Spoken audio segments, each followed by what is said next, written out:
Class 10 maths chapter 2 polynomial.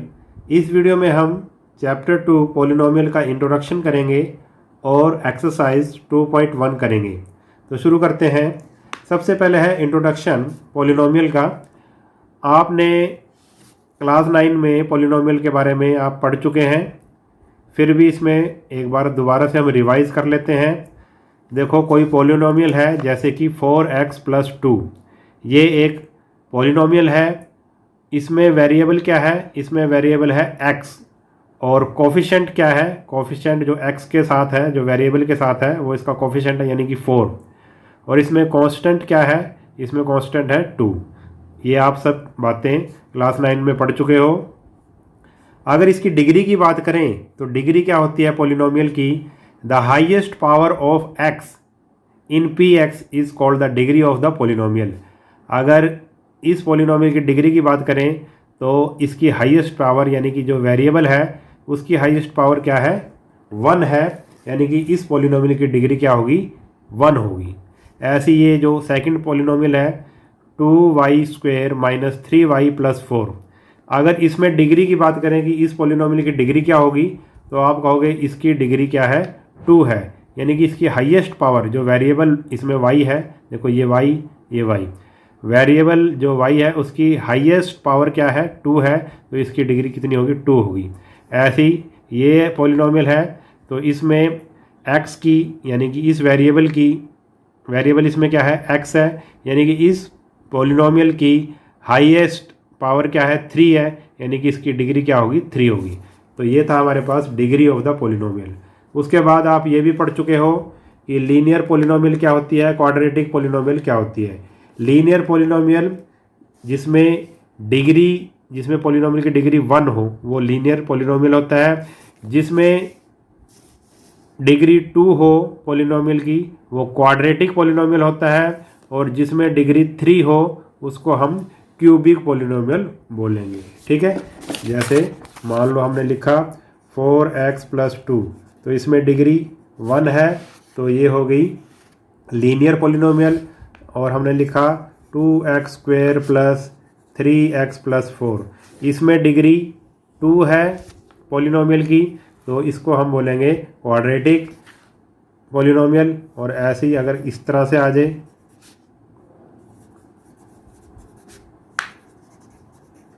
तो इसमें degree हमारे पास पॉलिनोमियल की 3 है, तो इसमें हमारे पास ये आ जाएगी, इसको बोलेंगे हम क्यूबिक पॉलिनोमियल। ठीक है, तो ये तो इजी था, आपने सब कुछ पढ़ रखा है। एक बार दोबारा से हम इसको क्या कर रहे हैं? रिवाइज कर रहे हैं। अब सबसे इम्पोर्टेंट क्या आया हमारे पास? Zero of a polynomial. ये भी आप कर चुके हो, इसको भी हम देख लेते हैं कि जीरो ऑफ ए पॉलिनोमियल हम कैसे निकालते हैं। मान लो एक पॉलिनोमियल है, बिल्कुल सिंपल सा पॉलिनोमियल लेते हैं, लीनियर पॉलिनोमियल x - 2। तो हम बात कर रहे हैं जीरो ऑफ ए पॉलिनोमियल की, हम बात कर रहे हैं।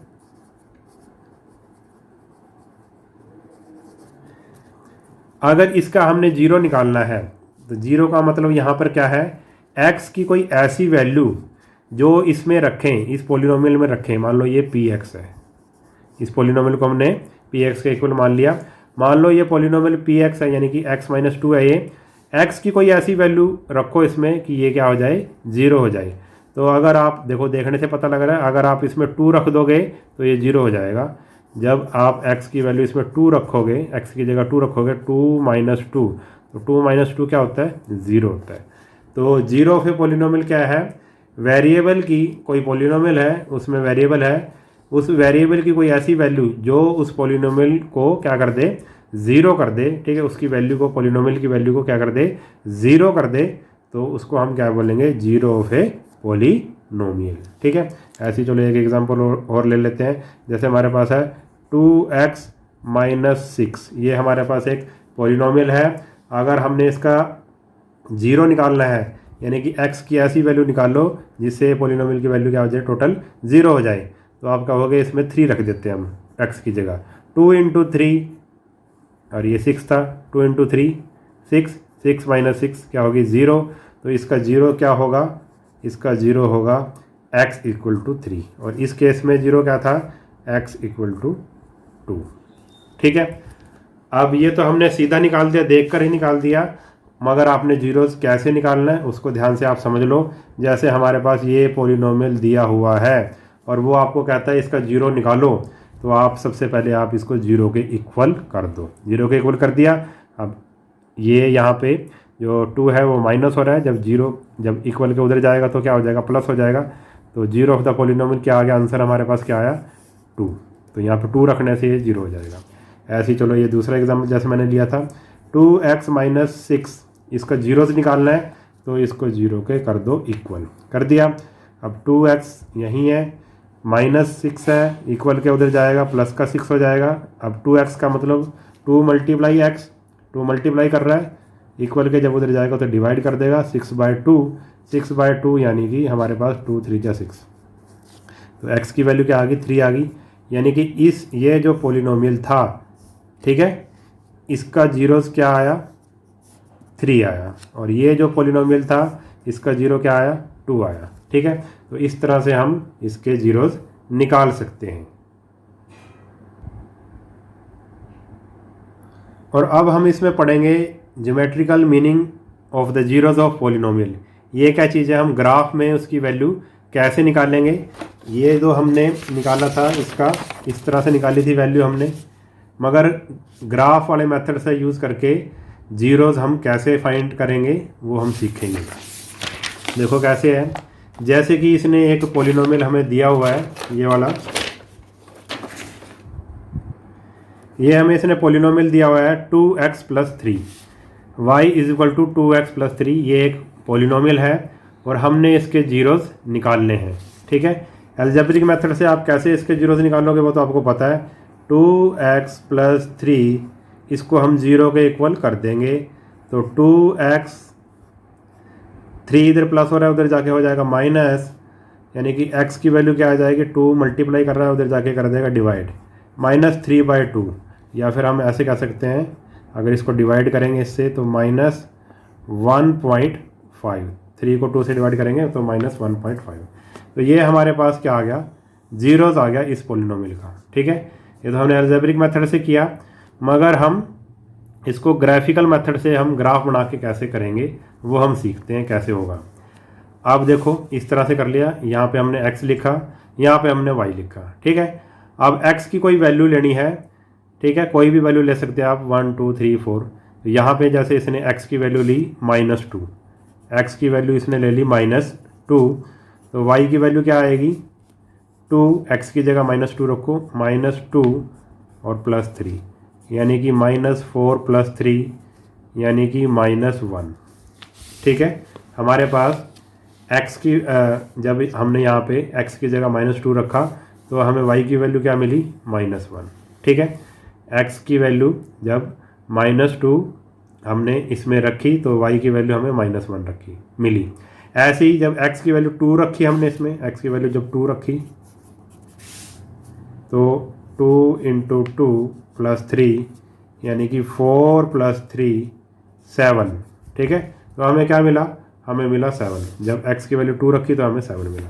तो हमें दो ये वैल्यूज़ मिल गई हैं x और y की। अब हम ग्राफ बनाएंगे इसका, किस तरह से बनाना है, x एक्सिस लो और y एक्सिस लो। आपने पहले ग्राफ बना रखा है, सीख रखा है, 9th में सीखा होगा। अब सबसे पहले है -2 और -1। तो -2 कहाँ पर है, -2 है ये रहा, और -1 ये है, तो -1 और -2 और -1, ये वाला पॉइंट आ गया हमारे पास, ये वाला। ठीक है, ये वाला पॉइंट क्या है, -2 -1, ये वाला। ठीक है, ये पॉइंट ले लिया हमने। उसके बाद 2 और 7 लेना है, दोनों प्लस के हैं, x2 ये है और y की वैल्यू 7 है, तो ये वाली वैल्यू आएगी हमारे पास 2 और 7। ठीक है, ये वैल्यू आ गई। एक पॉइंट ये, एक पॉइंट हमारे पास ये आया। इन दोनों पॉइंट को ऐसे स्केल्स के साथ मिलाओगे तो आपको एक सीधी लाइन, स्ट्रेट लाइन मिलेगी, क्योंकि ये एक लीनियर इक्वेशन थी इसलिए हमें एक स्ट्रेट लाइन मिलेगी। स्ट्रेट लाइन हमें मिल गई। अब देखो जीरोस कैसे निकालेंगे। ये जो हमारे पास लाइन आई है यानी कि 2x + 3, ये जो लाइन है, ये स्ट्रेट लाइन x एक्सिस को जहाँ पर काटेगी, देखो कहाँ पर काट रही है, कहाँ पे कट कर रही है, इस पॉइंट पे कट कर रही है। ये वाला पॉइंट जहाँ पे मैंने पेंसिल की नोक रखी है, इस पॉइंट पे ये कट कर रही है। और ये पॉइंट क्या है, -1.5। देखिए ये -1 है, फिर -1.1, -1.2, 1.3, -1.5, ये है -1.5, यानी कि -1.5 का मतलब क्या है, -3/2। ये पॉइंट है, ये वाला पॉइंट है -3/2, और यहाँ पे y की वैल्यू क्या है, 0 है, y की वैल्यू 0 है, और x एक्सिस की वैल्यू, x एक्सिस पे क्या वैल्यू है इसकी, -3/2, यानी कि हमने x की वैल्यू ही लेनी थी। हमें ये जीरोज़ मिल गया, ग्राफ वाले मेथड से जीरोज़ मिल गया। क्या है इस इक्वेशन का जीरो, जो ये हमारे पास पॉलिनोमियल थी, इसका जीरोज़ क्या है, हमने क्या निकाला ग्राफ के मेथड से, -3/2 इसका जीरोज़ है। ये तो हमने अलजेब्रिक मेथड से निकाला था, ये ग्राफ वाले मेथड से निकाला तो -3/2 ही आया। ठीक है, तो ये इस तरह से हमने ग्राफ के मेथड से इसका जीरोज़ निकालना है। जहाँ पे ये पॉलिनोमियल की जो स्ट्रेट लाइन है जहाँ पे कट करेगी वही उसका जीरोज़ आएगा, क्योंकि ये एक लीनियर इक्वेशन थी। ठीक है, लीनियर इक्वेशन समझते हो, लीनियर पॉलिनोमियल थी, क्योंकि ये एक लीनियर पॉलिनोमियल थी, इसलिए इसका नंबर ऑफ जीरोज़ क्या आएगी, 1, यानी कि इसका सॉल्यूशन सिर्फ एक होगा, सिर्फ 1 जीरोज़ आएगी। हमारे पास आंसर आया इसका -3/2। और अगर ये एक क्वाड्रेटिक पॉलिनोमियल होता, जैसे कि ये सेकंड एग्जांपल है, क्वाड्रेटिक पॉलिनोमियल हमें ये दिया हुआ था, इसी तरह से करेंगे। पहले x की जगह -2 रखा जब हमने, तो 6 मिल गया। देखो कुछ भी रख सकते हैं, ऐसा कुछ नहीं है कि जैसा इसने रखा है, हमने 1 2 3 4 कुछ भी रख सकते हैं, -1 -2 -3, 0 भी रख सकते हैं। जब इसने -2 रखा तो y की वैल्यू 6 आई, -1 रखा इस इक्वेशन, इस पॉलिनोमियल में, तो हमारे पास 0 आया। जब 0 रखा इसमें तो -4 आया। इस तरह से इसने वैल्यूज़ ले ली। क्योंकि ये एक क्वाड्रेटिक इक्वेशन है, यानी कि इसमें कितनी जीरोज़ होंगी, जो इसका सॉल्यूशन होगा, इसमें कितनी जीरोज़ होंगी इस पॉलिनोमियल की, 2 होंगी। ठीक है, ज़्यादा से ज़्यादा कितनी होंगी, 2 होंगी। लीनियर इक्वेशन की जीरोज़ 1 होंगी और इसकी 2 होंगी। देखो कैसे, फिर दोबारा से हमने ये x एक्सिस ले लिया और ये y एक्सिस ले लिया, ये ग्राफ ले लिया, और ये हमारे पास वैल्यूज़ हैं। जब हमने x की वैल्यू, y की वैल्यू इस तरह से ली, तो हमारे पास ये इस तरह से हमें एक मिलेगा। ठीक है, इस तरह से हमें, ये देख रहे हो आप ऐसे, ये इस तरह की फिगर मिलेगी आपको, इसको बोलते हैं पैराबोला।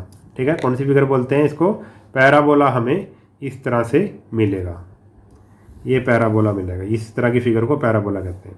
अब ध्यान से देखो आप, जब हमने ये कर लिया, ये जो पैराबोला है इसको x एक्सिस को कहाँ कहाँ कट कर रहा है, एक तो इस पॉइंट पे कट कर रहा है और एक इस पॉइंट पे कट कर रहा है, और कहीं कट नहीं कर रहा, 2 पॉइंट पे कट कर रहा है, क्योंकि ये क्वाड्रेटिक पॉलिनोमियल थी। अब ये वाला पॉइंट क्या है, -1 0, यानी कि हमें x की वैल्यू मिल गई। एक जीरोज़ क्या है इसका, -1, और दूसरा जीरोज़ यहाँ पे कट कर रहा है 4 0, यानी कि ये 4 है। ये हमारे पास दूसरा, ये x की वैल्यू, दूसरी x की वैल्यू मिल गई हमें 4, यानी कि जो ये हमारे पास पॉलिनोमियल था, ये वाला पॉलिनोमियल था, इसके कितने जीरोज़ हैं, 2 जीरोज़ हैं। कौन कौन से, -1 और 4। ठीक है, तो इस तरह से हमने ग्राफ वाले मेथड से हमने जीरोज़ निकाल लिए। अब आगे देखते हैं। अब इसने 3 केस दे रखे हैं, अगर कोई क्वाड्रेटिक पॉलिनोमियल हो तो क्या क्या हो सकता है, किस किस तरह का ग्राफ बन सकता है। तो पहला केस ये है कि ये जो पैराबोला है इस तरह से बन रहा है, या तो ऐसे ऊपर से नीचे या नीचे से ऊपर। ठीक है, ऐसा बन सकता है पहले केस में। तो 2 पॉइंट पे कट करेगा, यहाँ पे और यहाँ पे, यानी कि हमें 2 जीरोज़ मिलेंगी। फर्स्ट केस में 2 जीरोज़ मिलेंगी, तो 2 zeros of the quadratic polynomial, हमें क्या मिलेंगी, 2 zeros of the quadratic polynomial. Second case में इस तरह से हो सकता है, जो ये पैराबोला है सिर्फ एक पॉइंट पे ही टच करेगा x एक्सिस को, तो एक पॉइंट पे टच कर रहा है तो सिर्फ हमें एक ही जीरो मिलेंगी, only zero for the polynomial, quadratic polynomial. ठीक है, हमें सिर्फ एक ही इसका सॉल्यूशन मिलेगा, एक ही जीरो मिलेंगी। ठीक है, 2 पॉइंट पे कट कर रहा है, 2 जीरोज़ मिलेंगी, एक पॉइंट पे कट कर रहा है x एक्सिस को, तो सिर्फ एक जीरो मिलेगी। अब आगे क्या है, अगर कहीं पर भी x एक्सिस को कट ना करें, तीसरा केस का क्या है, कहीं पर भी कट ना करें, तो फिर क्या होगा, कहीं पर भी कट ना करे तो इसका कोई भी जीरोज़ हमें नहीं मिलेंगी। ये जो पॉलिनोमियल है उसकी 9 जीरोज होंगी। ये जो क्वाड्रेटिक पॉलिनोमियल है कोई भी जीरो इसकी नहीं होगी। ठीक है, तो क्वाड्रेटिक पॉलिनोमियल के हमने 3 केस कर लिए। जब एक्स एक्सिस को जो पैराबोला है 2 पॉइंट पे कट करेगा तो हमें 2 जीरोज मिलेंगी, अगर 1 पॉइंट पे कट करेगा तो 1 जीरोज मिलेगी, और कहीं पर भी कट नहीं करेगा एक्स एक्सिस को तो हमें 2 जीरोज मिलेंगी। ठीक है, तो ये था हमारे पास। ठीक है, अब इसी तरह से हमने इस एक्सरसाइज को करना है। बिल्कुल इजी एक्सरसाइज है। देखो एक एग्जांपल पहले कर लेते हैं। ये दिया हुआ है हमें इसको देख के बताना है कि for each of the graph find the number of zeros of P x. ये किसी पोलिनोमियल का ग्राफ है, ये भी और ये भी। ठीक है, हमने देख के बताना है, इस ग्राफ को देख के बताना है कि इसकी कितनी जीरोज हैं। अब आपको मैंने बता दिया, जो ग्राफ एक्स एक्सिस को जितने पॉइंट पे काटेगा उतनी जीरोज। देखो ये जो ग्राफ है पॉलिनोमियल का, ये इसको एक्स एक्सिस को सिर्फ 1 पॉइंट पे कट कर रहा है, तो इसकी कितनी जीरोज होंगी? आप कहोगे सिर्फ ओनली 1। ये 2 पॉइंट पे काट रहा है एक्स एक्सिस को, तो इसकी 2 जीरोज होंगी। और ये 1 2 3 पॉइंट पे कट कर रहा है एक्स एक्सिस को, इसकी 3 जीरोज होंगी। ठीक है, ये 1 पॉइंट पे कट कर रहा है, इसकी 1 जीरो होंगी। ये 1 पॉइंट पे कट कर रहा है एक्स एक्सिस को, 1 जीरो होंगी। और ये 1 2 3 4 पॉइंट पे कट कर रहा है, तो इसकी 4 जीरोज होंगी। ठीक है, बिल्कुल इजी है। अब इसकी एक्सरसाइज देख लेते हैं। बिल्कुल जैसा ये एग्जांपल था वैसी ही है। Exercise 2.1, the graph of y is equal to P X, यानी कि किसी पोलिनोमियल के ये ग्राफ दिए हुए हैं और हमने क्या बताना है? Find number of zeros of P x in each case. हमने नंबर ऑफ जीरोज बतानी है कि इसकी कितनी नंबर ऑफ जीरोज है। बिल्कुल इजी है जैसे मैंने बताया। देखो फर्स्ट केस में क्या है, ये जो पहला क्वेश्चन क्या है, क्या ये ग्राफ एक्स एक्सिस को कहीं कट कर रहा है? इस पोलिनोमियल का जो ग्राफ है, क्या वो एक्स एक्सिस को कहीं कट कर रहा है? तो आप कहोगे नहीं कट कर रहा है, तो इसका कितनी जीरोज होंगी? आप बोलोगे 9 जीरो। क्या आएगा इसका आंसर? 9 जीरो। अब इसकी कितनी होंगी? अब ये देखो, ये ग्राफ कहाँ पे कट कर रहा है? एक्स एक्सिस को 1 पॉइंट पे कट कर रहा है, सिर्फ यहाँ पे, जहाँ पे मैंने पेंसिल रखी है। तो इसकी आप कितनी नंबर ऑफ जीरोज होंगी? तो आप कहोगे 1, नंबर ऑफ जीरोज 1। ठीक है, इसकी 1 होंगी। और ये कितने पॉइंट पे कट कर रहा है एक्स एक्सिस को? 1, एक यहाँ पे कट कर रहा है, एक यहाँ पे कट कर रहा है, एक यहाँ पे कट कर रहा है, तो इसकी नंबर ऑफ जीरोज कितनी होंगी? 3। बिल्कुल इजी है। अब ये कहाँ कितने एक्स एक्सिस को कौन कौन से पॉइंट पे कट कर रहा है? एक यहाँ पे कट कर रहा है, एक यहाँ पे कट कर रहा है, तो नंबर ऑफ जीरोज होंगी इसकी 2। और इसकी कितनी होंगी? 1 2 3 4, तो इसकी नंबर ऑफ जीरोज होंगी 4। और इसकी कितनी होंगी? 1 2 3, तो इसकी नंबर ऑफ जीरोज होंगी 3। तो ये बिल्कुल इजी एक्सरसाइज थी। मुझे उम्मीद है कि आपको कंसेप्ट भी समझ में आ गया होगा और एक्सरसाइज भी समझ में आ गई होगी। अगर वीडियो आपको अच्छा लगा है तो चैनल को सब्सक्राइब कीजिए और वीडियो को ज़्यादा से ज़्यादा अपने दोस्तों के साथ शेयर कीजिए। मिलते हैं नेक्स्ट वीडियो में, तब तक के लिए नमस्कार।